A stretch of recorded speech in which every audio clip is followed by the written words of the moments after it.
Don't be a seagull. I recently came across this phrase twice.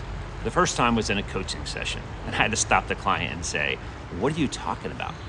The second time was when I was reading It Like Lasso. This phrase is a metaphorical expression often used in business and management to describe individuals who are disruptive, make a lot of noise, and then disappear without taking responsibility for their actions or leaving any lasting impact. It is a way of criticizing someone who acts without engagement, accountability, or follow through. They swoop in, make a ruckus, and then fly away, leaving behind a mess and a feeling of disappointment. Now, in contrast, effective leadership requires more than just hovering over a team and swooping in during crisis, Seagull management. True leaders are present, engaged, and interested in their team's development. They take the time to understand individual strengths, they offer consistent guidance, and build trust through regular, meaningful communication.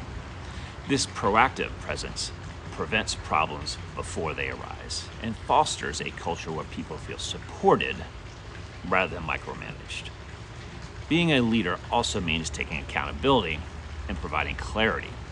Seagull managers often drop into situations without context, questions, offering surface level feedback, and leave teams scrambling to clean up in the aftermath. In contrast, strong leaders set clear expectations, provide resources for success, and stay involved enough to course correct early. They recognize that sustainable performance comes from collaboration and consistency, not from occasional bursts of attention or criticism. Ultimately, leadership is about empowering others to do their best work. A great leader removes those obstacles and champions their team's achievements and invests in their growth. They lead with intention and consistency, not noise. While it may be tempting to manage reactively, lasting success comes from thoughtful, engaged leadership that lifts others up rather than flying in, making a mess, and flying out again.